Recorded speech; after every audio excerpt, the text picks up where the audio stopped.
Caros irmãos e irmãs em Cristo Jesus, ao adentrarmos na Quinta-feira Santa, naquela véspera da sexta, na qual o Senhor reuniu-se com os seus amados discípulos para, na refeição pascal, transformar a humanidade, nós celebramos já esta paixão do Senhor que começa neste instante, quando o Senhor senta-se à mesa com eles. Os evangelistas nos narram que Jesus estava preocupado em dar-lhes as últimas instruções, em dar-lhes tudo aquilo que podia para ir adiantando a vida da igreja que nascia. E a preocupação dos discípulos à mesa era: quem de nós vai ser o maior no reino? Quem de nós vai mandar no reino que ele vai agora inaugurar? E então discutem entre si, e o Senhor, tendo falado e falado, não é ouvido. Então, como nos diz o evangelista João, o Senhor sai da mesa, toma a toalha, amarra, cinge-se com ela, como um escravo, como o mais baixo dos escravos da casa, cuja função era lavar os pés daqueles que vinham em visita e dos seus senhores. E o Senhor se ajoelha e lava os pés um a um. E o Senhor diz a Pedro, que questiona: tu nunca me lavarás os pés. O Senhor diz: se eu não te lavar os pés, não terás parte comigo. Nos evangelhos que ouvimos, nos pequenos trechos que ouvimos nas semanas anteriores, o Senhor fala do verdadeiro servo, que está sempre com o seu Senhor. Onde o Senhor vai, o servo está próximo para bem servi-lo. E então se pode dizer que o servo tem parte com o Senhor, fazer o mesmo que o Senhor faz, andar no caminho que o seu Senhor faz. E o Senhor Jesus diz: se eu não te lavar os pés, não terás parte comigo. E no entanto, ao final do lavar os pés dos discípulos, do se fazer-se escravo e mais baixo escravo, o Senhor diz: compreendeis o que eu acabo de fazer? Compreendeis realmente? Porque vocês me chamam de mestre e Senhor. Aqui está o centro deste santo evangelho. Jesus é reconhecido pelos discípulos de mestre, o mestre, não mais um mestre, e Senhor para a cultura da época e também a cultura na qual foram escritos os evangelhos. Se usam aqui dois termos: didáscalos, que significa o mestre acima de todos os mestres, e Kyrios, que quer dizer Kyrios, o Senhor. E esse título de Senhor era dado somente a Deus, não era como nós que usamos Senhor indistintamente para qualquer homem e para o próprio Deus. Portanto, eles reconheciam já que ele era o único mestre e o único Senhor. E ele diz: vocês me reconhecem assim? E eu de fato o sou. Eu sou o mestre, eu sou o próprio Deus, eu sou o vosso Senhor. No entanto, como mestre e Senhor, eu me rebaixo ao mais baixo dos escravos para dar-lhes um exemplo de que o maior servo no reino dos céus, aquele que é o maior no reino dos céus, é aquele que faz o serviço mais humilde pelos outros, aquele que não espera ser servido, mas aquele que serve. Nosso Senhor não fez um teatro. Nosso Senhor colocou em prática aquilo que durante aqueles 3 anos ensinou aos seus discípulos. Maior no reino dos céus é aquele que se faz menor entre nós. no dia de hoje, nesta noite em que celebramos a instituição da Sagrada Eucaristia, corpo e sangue do Senhor, o modo como Ele encontrou de permanecer conosco na Igreja até o final dos tempos.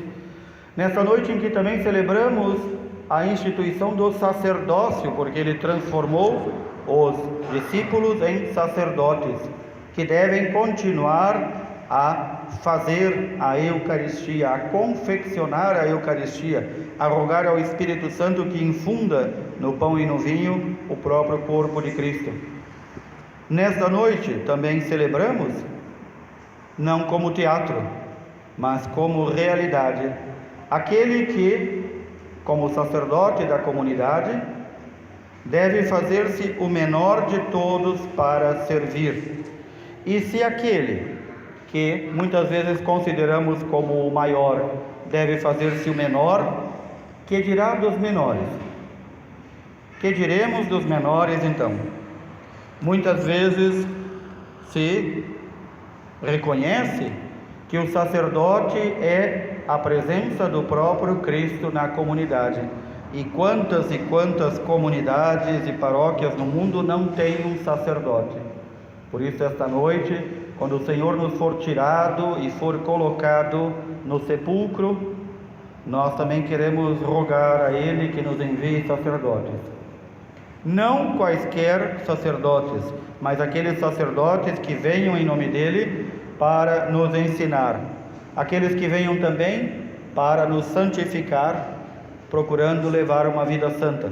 É esse tipo de sacerdotes que nós precisamos. É esse tipo de sacerdotes que Ele quer nos dar, se nós rezarmos. E uma comunidade, uma paróquia, recebe sacerdotes, uma diocese recebe sacerdotes, na medida em que acolhe as vocações. Não apenas reza, mas acolhe. Mas este acolher tem que ser prático. Não é um acolher de teoria, de programas, de projetos. É um acolher na prática. Saber que o Senhor ainda chama homens de toda a condição social para serem sacerdotes. E então, para guiar o seu povo, para alimentar o seu povo com a Eucaristia e com a doutrina.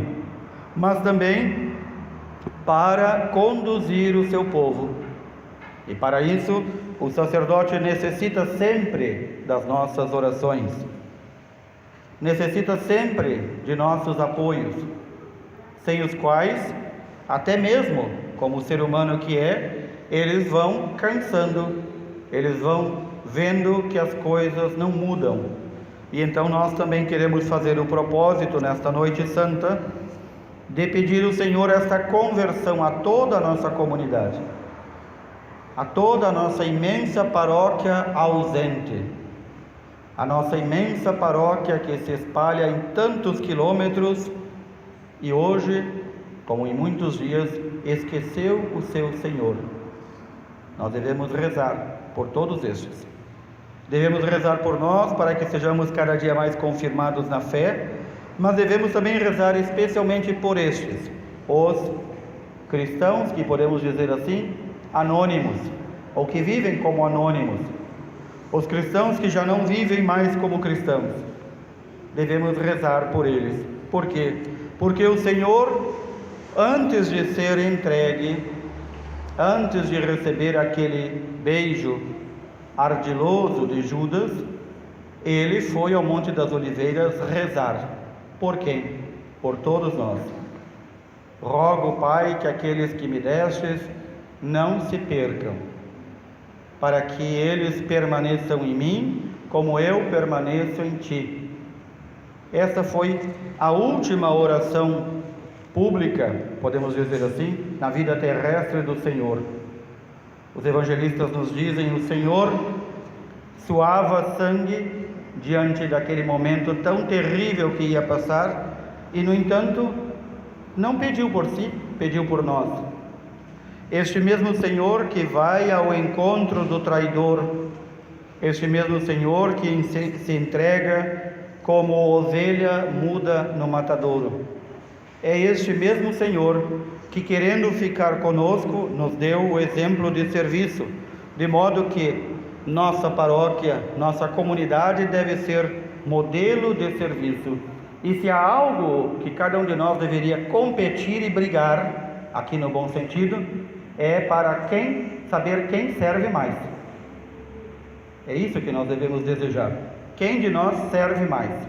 E servir especialmente de modo oculto, de modo silencioso, sem deixar que uma mão saiba o que a outra mão faz, sem alardear o nosso serviço, porque senão perdemos toda a recompensa. O Senhor é nosso Mestre e Senhor, é nosso Deus, é nosso Pai, é aquele que nos nutre na fé. E portanto, se assim o Senhor é, e se assim o reconhecemos, não o reconheçamos apenas da boca para fora, mas vivamos desta forma. Quem ama, procura fazer tudo o que o amado, a amada quer. E o nosso amado, o nosso amor, nos pediu, nos ordenou que nós sirvamos como o mais baixo servente, a todos nós. Que nós nos coloquemos a serviço de toda a igreja, mas também de toda a humanidade que ainda não conhece o Cristo, para que todos nós possamos estar reunidos um dia naquele rebanho que o Senhor conquistou para o Pai. É nesta noite em que o Senhor, mesmo vendo a falha moral de seus discípulos que o abandonam, que logo mais vão o abandonar, que vê a falha moral deles de se preocuparem quem é o mais importante e quem vai mandar, é nesta noite que o Senhor toma o pão, toma o vinho e transforma em seu corpo e sangue e dá o primeiro alimento da sua própria carne e do seu próprio sangue aos discípulos. Ele já havia dito muitas vezes: se não comerdes da carne do Filho do Homem e não beberdes do seu sangue, não tereis a vida em vós. Esta noite também nos recorda daquela noite em que o anjo exterminador de Deus desceu sobre o Egito e passou matando todos os primogênitos, todos os primeiros filhos de cada família. E o Senhor diz, por meio de Moisés: comam o cordeiro, sejam preparados, rins cingidos, roupas bem prontas, ervas amargas, comam e estejam prontos para fugir, porque esta vai ser a noite da libertação. Mas não esqueçam de partilhar o cordeiro com quem não tem, de dividir. Não esqueçam também de fazer na porta das suas casas as marcas com o sinal do sangue do cordeiro, para serem livrados do anjo exterminador. O anjo exterminador para nós é a morte causada pelo pecado. E então nós temos o banquete no qual podemos nos alimentar do corpo e sangue do Senhor, e nossa casa, nosso corpo e nossa alma são tingidos pelo sangue do Cordeiro de Deus. A Eucaristia que o Senhor deixou como a sua presença entre nós significa isso também, tem esse papel: nos imunizar do pecado e da morte. Se não comerdes o corpo e não beberdes o sangue do Filho de Deus, não tereis vida em vós. Portanto, a Eucaristia é o alimento, especialmente para os fracos e doentes. E nós somos estes fracos e doentes. E como fracos e doentes, vamos mais uma vez nos alimentar do próprio Senhor.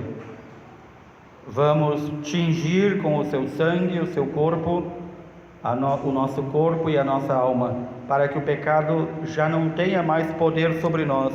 E uma vez que o pecado não tenha poder sobre nós, não tenha a morte nenhum efeito sobre nós. E nós não encontraremos então a morte eterna, mas ao partir desta vida encontraremos a vida eterna, que é o próprio Senhor. Que assim o Senhor nos ajude, que assim o Senhor nos conforte e nos faça sempre aspirar e desejar o alimento, o pão dos anjos. Louvado seja nosso Senhor Jesus Cristo.